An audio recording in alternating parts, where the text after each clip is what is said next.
throw a question out to Travis. Travis, let me ask you this. Is it difficult going through life looking like a Ken doll? Does that bother you? It wasn't until now. He's just too handsome, it bothers me. So no, as a producer, as a guy his ultimate goal is to make a film that people will see and enjoy. You've made low budget, medium budget. Do you watch this daily? It's coming in and going, I love these people, but what are we making here? Is this gonna work? No. Before we, any of us make a movie, we know it's gonna be fucking awesome because we're cool. It's the best attitude to have, man. And before I turn it over to these guys, I will say, I do have a dick. So, unlike Ken dolls. Unlike most Ken dolls.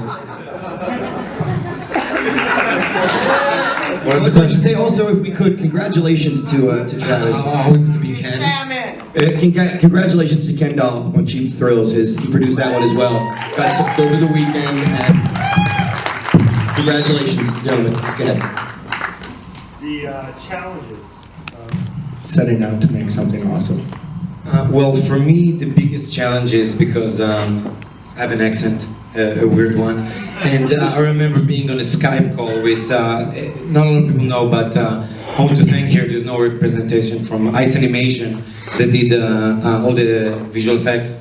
And we were in, I remember specifically being on a Skype call with Mike and the team and the base in Pakistan, and we're on Skype trying to figure out what is the best building to destroy downtown LA, and they're asking, well, can you give us some floor plans? It's like, yeah, let's get floor plans on Skype. It's like, floor plans. Fuck, so many CIA agents listening to this fucking call, So for me, that's just kind of a weird moment, I guess. I just wanted to say that, when I was brought onto the project, they were like, yeah, we have this great effects company in Pakistan. And I'm like, are you fucking kidding me? Really? You didn't believe it? And I was ignorant American. I'm like, do they have computers in Pakistan? What the fuck? And Trust me here. And then they did their first test, and it was awesome. And I was like, yeah, never mind, they can do it. It's cool. Yeah, so they were amazing. And again, that was, Epic that kind of found them and really was such a treasure because, this was kind of a flagship movie for them. They really wanted to show that they could work with Americans and, with American companies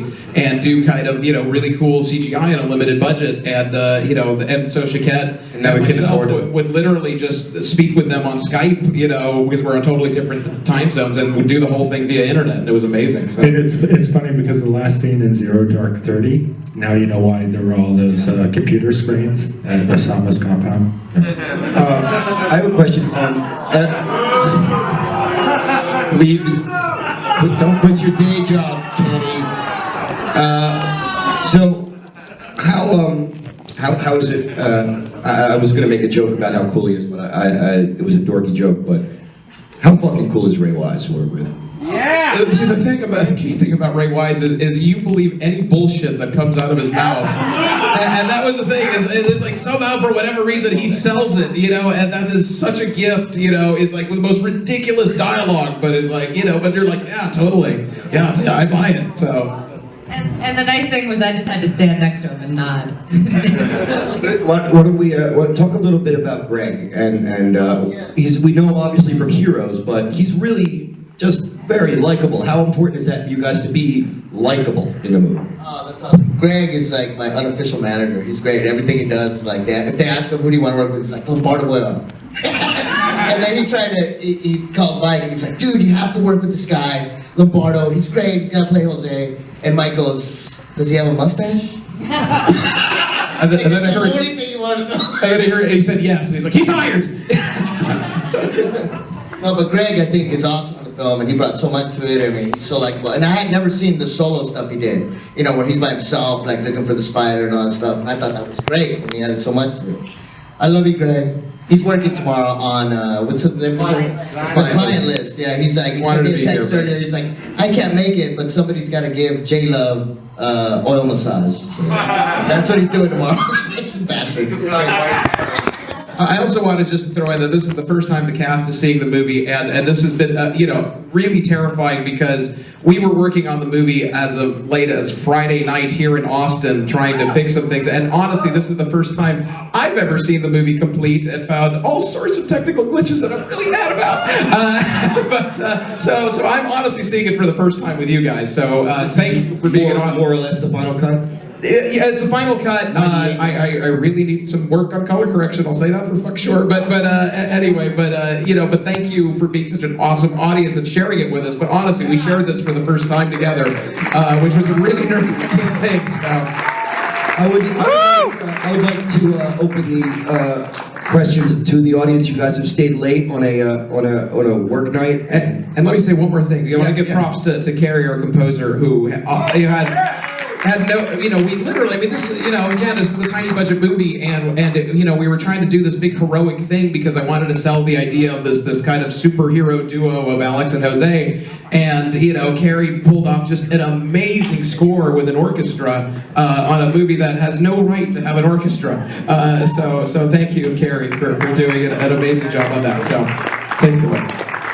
Yeah, really well done. I think music is key in a film like this. If it's not playful and also big, you're not serving the movie, and it is. It's both playful and adventurous and big, so that even when you're like, oh, giant spider, look how crazy, by the time you're an hour into it, you better agree to be into it or just get the fuck out. You know what I mean? And by the time the movie kicks into Act 3, and you actually have shots of rubble hitting the ground around the actors. I'm like, they don't need to have that one shot of the rubble. I'm like, but it's the little details that make monster movie geeks so cool. Well, and again, I just want to, which I'm sad you missed, Scott missed the opening of the movie, which was something that, one of the first things I kind of conceived about it. But every piece of rubble, all the smoke, every car burning, that was just an empty street and people running on it. And it was amazing what they were able to do digitally to kind of create, a big monster movie. Look, the same with the ending, all that smoke, all that, it was just an empty street. As a guy who studies these films, I would like to go back and just watch the park attack sequence again. I was really impressed by the way that was cut, honestly. Awesome, thank you.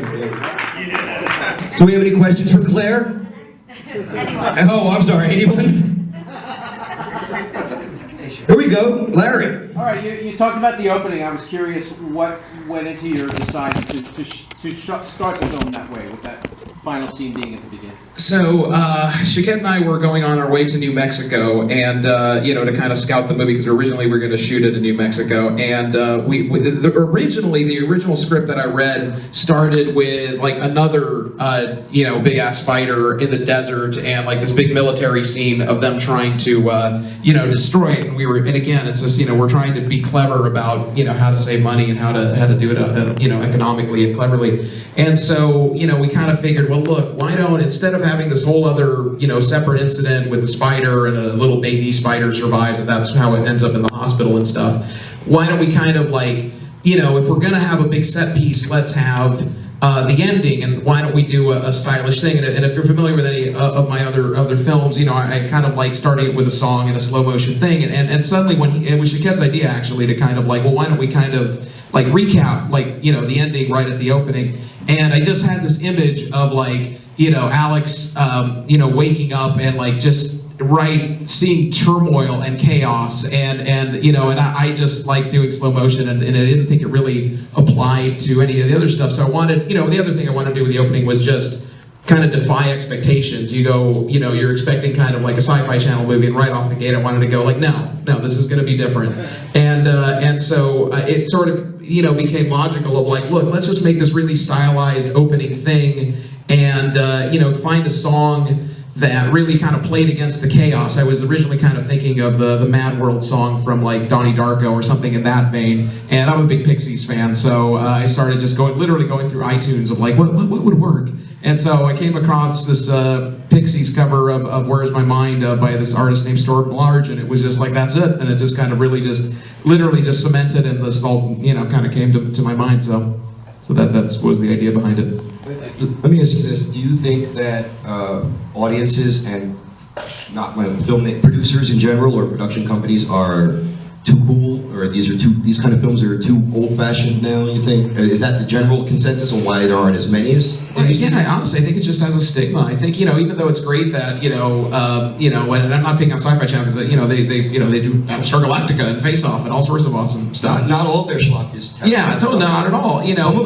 Some of it, but not all of it. But unfortunately, I think certain companies have kind of really just sort of like shipped this stuff out as fast as possible, and I just didn't, that was one of the things that made me want to do it, is talking to Patrick and Shaquette, we're just kind of like, I was just like, look, I don't want to just fucking like, make this crappy monster movie on a budget. I really want to try something different, and this was kind of like one of their first films that they were doing, and they're like, you know what, so do we. We don't want to like play by the rules. We want to do something different, exciting, and they started to really kind of back me on it, and I think that was kind of, the genesis of Did anybody come to you and show you the numbers, the box office numbers for Eight-Legged Freaks, and be like, what are you doing?